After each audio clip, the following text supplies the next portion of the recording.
Olá, gente, boa tarde. Estou iniciando a gravação dessa aula de maneira geral, né, para a gente dar continuidade aos nossos estudos, né?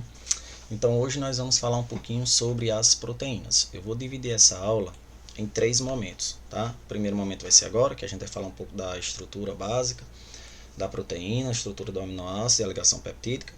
Logo em seguida, nós vamos para o componente estrutural, as mudanças espaciais na estrutura da proteína, e finalizaremos um pouquinho com enzimas e funções proteicas. Beleza?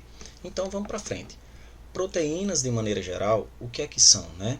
São moléculas de natureza orgânica. Lembre que para ser de natureza orgânica, no composto químico, no caso na molécula da proteína, deve ter carbono ligado a hidrogênio. Já eu mostro eles a vocês.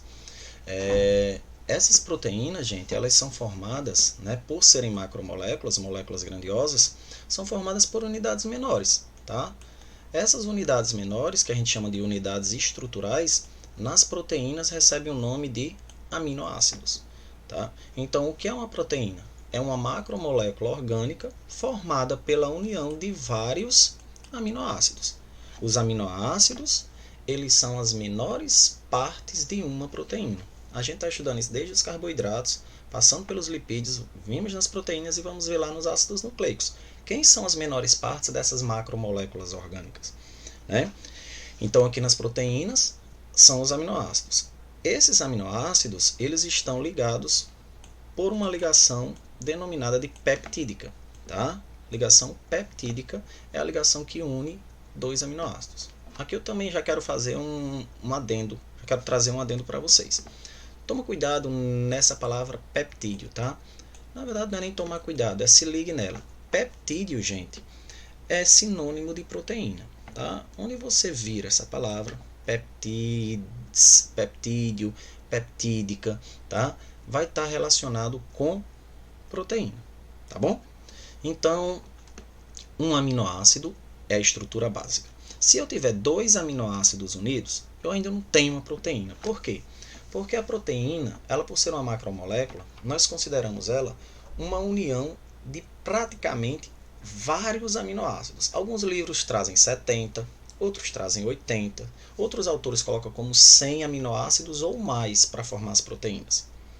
Então, para a gente fechar aqui uma linha de raciocínio, para ser uma proteína, eu tenho que ter muitos aminoácidos. Pronto. Sem precisar quantificar, porque não vai cair em prova com quantos aminoácidos já tem uma proteína. Não, não vai. Tá? Então, muitos aminoácidos. Quando eu tiver pouquinhos aminoácidos unidos, aí eu posso colocar algumas nomenclaturas. Por exemplo, 2 aminoácidos. Um dipeptídeo. Tá? 2 aminoácidos. Tripeptídeo. 3 aminoácidos. 4 aminoácidos. Tetrapeptídeo. Ah, professor, se eu tiver, por exemplo, 50, e eu sei que 50 ainda não é uma proteína, não tem problema. Você chama de polipeptídeo. Tá? A partir, sei lá, de 100, de 200 de aminoácidos, esse polipeptídeo a gente já pode dar a nomenclatura de proteína, tá bom? Então, vamos falar um pouquinho da estrutura básica da proteína, que é essa substância que nós chamamos de aminoácido, tá? Gente, a parte que se forma as proteínas, chamadas de aminoácido, ela praticamente é composta pela união em torno de um carbono, que a gente chama de carbono central ou alfa, de 4 grupamentos químicos, mas 2 em especial. O grupamento amina e o grupamento ácido, que é nada mais nada menos do que uma substância chamada de ácido carboxílico. Daí vem o nome da substância, aminoácido. Tá? Aminoácido. Uma substância que apresenta um grupamento amino e um grupamento ácido carboxílico. O que é importante a gente notar? Que todo aminoácido tem um esqueleto. E o esqueleto do aminoácido é esse bonitão aqui. Tá? Na natureza, existem 20 tipos de aminoácidos que formam nossas proteínas. Tá? Dos 20 tipos de aminoácidos, todos têm em comum esse esqueleto que eu acabei de destacar. Tá? O que é que vai variar de um aminoácido para outro, já que esse esqueleto é o mesmo? Vai mudar apenas o que nós chamamos de radical ou cadeia lateral. Então, observa aqui esses 2 exemplos que eu trouxe de 2 aminoácidos diferentes. Tá? Eu tenho aqui a glicina e tenho a alanina. Ei, parou, olha aqui. é um aminoácido. Olha aqui o esqueleto, um carbono ligado ao ácido e ligado ao grupamento amina. Ah, mas está diferente aqui, é porque está ionizado. Mas, de maneira geral, eu tenho o grupamento ácido e o grupamento amina. Olha aqui no outro aminoácido. Eu tenho o grupamento amina e tenho o grupamento ácido. Tenho hidrogênio, tenho hidrogênio. Tudo igual, tá vendo? Com exceção do radical. Na glicina eu tenho só hidrogênio, na alanina eu vou ter aí o CH3.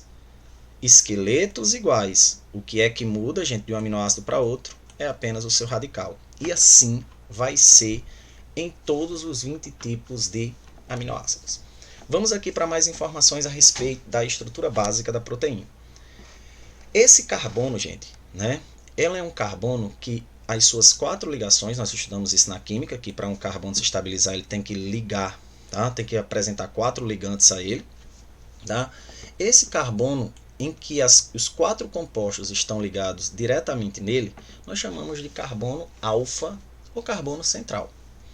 Esse carbono alfa ou carbono central também, em alguns aminoácidos, para dizer, na maioria dos aminoácidos, ele também é classificado como carbono quiral. O que é um carbono quiral? É um carbono em que seus 4 ligantes são substâncias químicas diferentes. Olha aqui para mim, para a alanina, tá? Deixa eu apagar isso aqui para ficar mais claro. Olha aqui a alanina. A alanina eu tenho, nessa ligação do carbono, eu tenho um ácido carboxílico, nessa eu tenho amina, nessa eu tenho hidrogênio e nessa eu tenho CH3. Note, nas 4 ligações do carbono, 4 substâncias são diferentes. Então esse carbono é o carbono alfa e ele também se comporta como um carbono quiral. Dos 20 aminoácidos, gente, em 19 os carbonos serão quirais. O único carbono alfa que não é quiral é o da glicina. Por quê? Porque ele vai apresentar 2 substâncias químicas ligadas ao carbono iguais. É o caso do hidrogênio. Então, pelo fato dele ter 2 ligantes iguais, já não pode mais ser considerado um carbono quiral. Tá? Então, não podemos esquecer que o que muda nos diferentes tipos de aminoácidos é apenas o seu radical. Olha que molécula linda, tá? Tridimensional. É uma molécula base de um aminoácido. Eu tenho um carbono central, tá? O hidrogênio, o grupamento amina, o ácido carboxílico e o seu radical. Beleza? Vamos para frente? Vamos lá. Existem 20 aminoácidos na natureza que constituem as proteínas dos seres vivos. Tá? Então, nossas proteínas, todas elas, tá? Que nós vamos produzir nas nossas células, todas elas são oriundas desses 20 tipos de aminoácidos. Acontece que desses 20 tipos, 12, né, o organismo humano consegue produzir naturalmente dentro das suas células. Esses aminoácidos que são produzidos pelo organismo humano dentro das suas células são classificados como aminoácidos não essenciais ou simplesmente naturais. São eles alanina, arginina, asparagina, ácido aspartico, ácido glutâmico, cisteína, glicina, glutamina, histidina, prolina, serina e tirosina. Tá? Os outros 8 aminoácidos são classificados como aminoácidos essenciais, isto é, nosso corpo não produz e nós temos que buscá-lo diretamente na alimentação. Tá? De origem vegetal ou animal, independe. Tá? Mas é fato que diretamente todos os vegetais apresentam esses 8 aminoácidos essenciais. Desculpa, não em todos os vegetais. No único vegetal vai apresentar os 8. Não, mas a gente encontra no grupo dos vegetais os 8 tipos de aminoácidos. Quer uma casadinha perfeita? Saca só, o arroz com o feijão.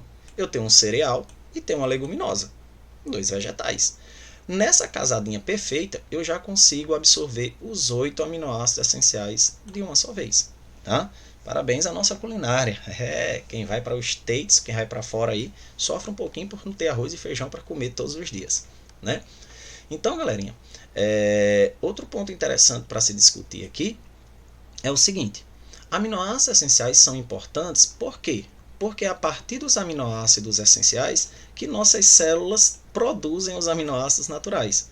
Não pense que esses aminoácidos surgem do nada na célula. Não surgem.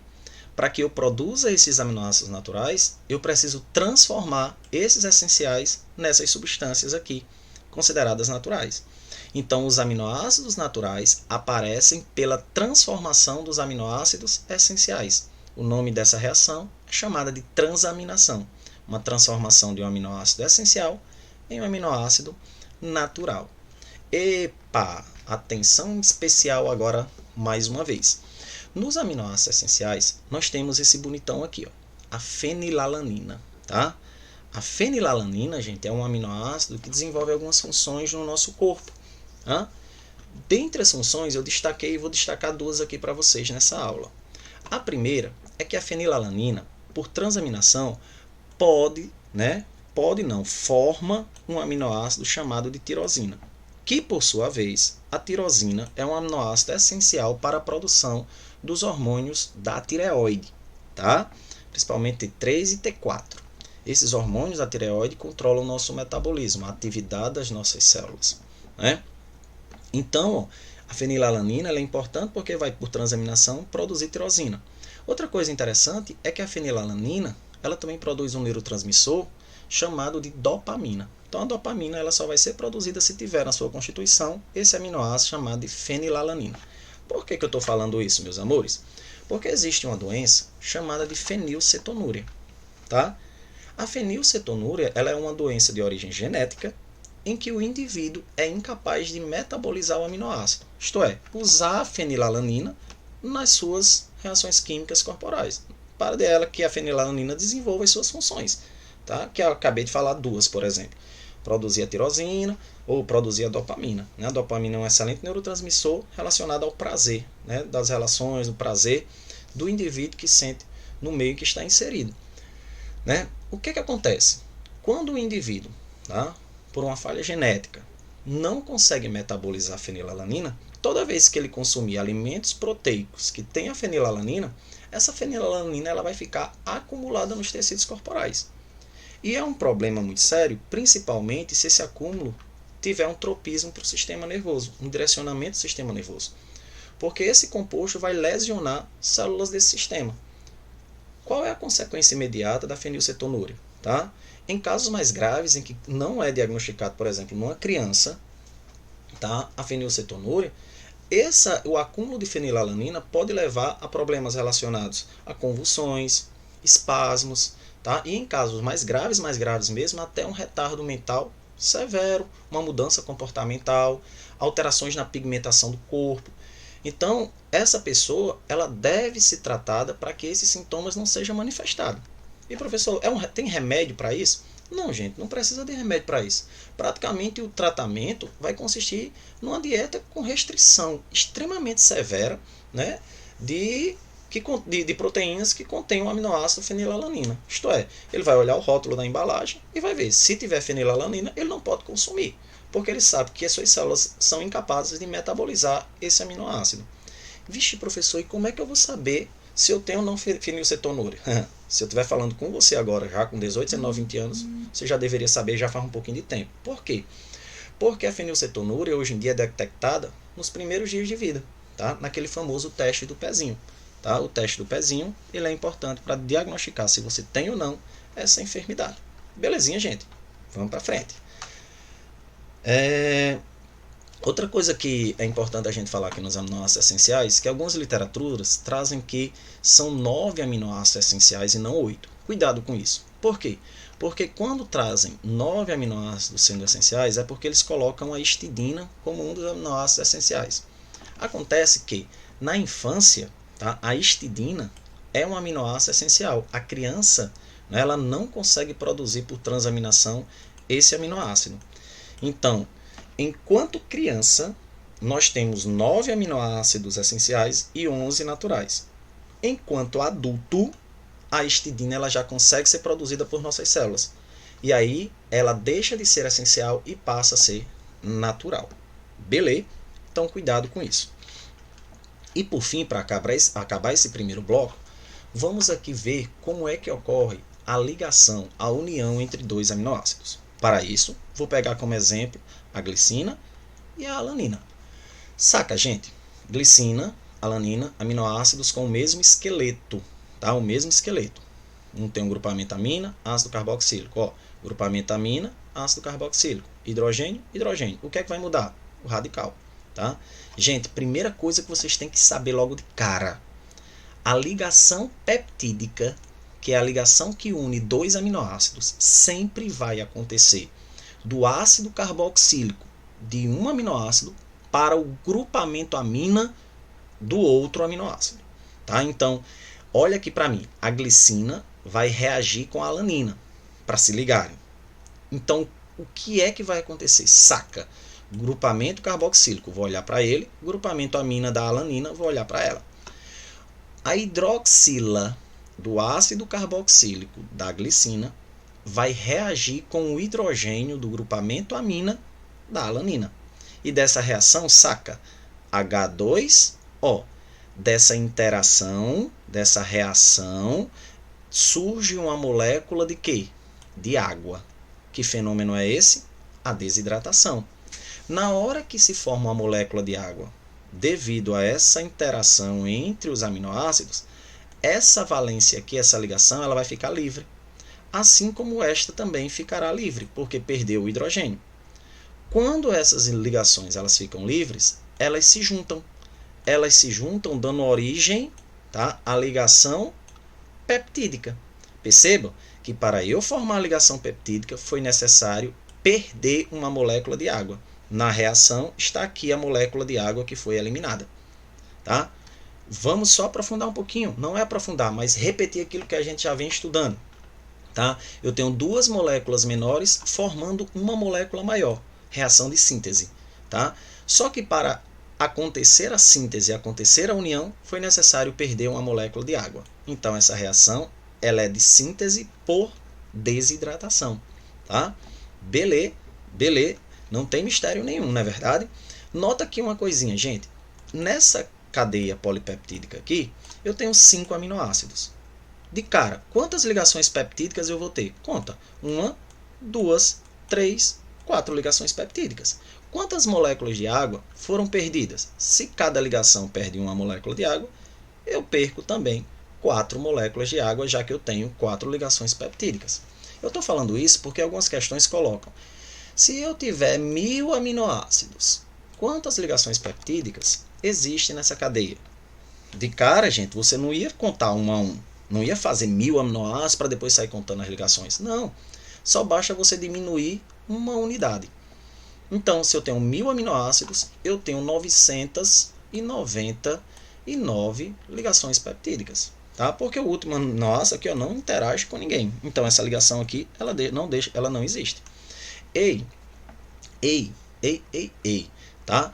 Se eu tenho 999 ligações peptídicas, quantas moléculas de água foram formadas também aqui? 999. Vamos ver a ligação peptídica como ela é linda? Olha aí, gente, saca só.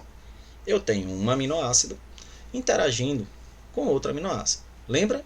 A ligação ela vai acontecer entre o ácido carboxílico de um aminoácido e o grupamento amina do outro. O restante do aminoácido ele não vai sofrer nenhum tipo de modificação. Então, saca só. Vamos fazer a reação aparecer. Vamos juntar os aminoácidos.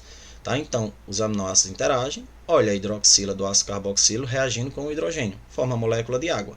Saca só. Ficaram livres as ligações e formou a ligação peptídica. De novo. Vamos de novo. Tá? Une. Hidroxila se une com o hidrogênio do grupamento amina, forma a molécula de água. Olha as ligações livres. Ó, elas vão interagir. Não sabe de onde é que está vindo essas ligações livres? Mais uma vez. Quando sai a hidroxila e quando sai o hidrogênio, ó, a ligação fica livre. O que é que vai acontecer? Uma interação entre elas, formando a ligação peptídica. Belezinha, gente? Então, esse primeiro momento eu quero encerrar aqui nas ligações peptídicas. Próxima aula nós vamos ver um pouquinho da estrutura das proteínas e as suas respectivas funções. Muito obrigado. Tchau.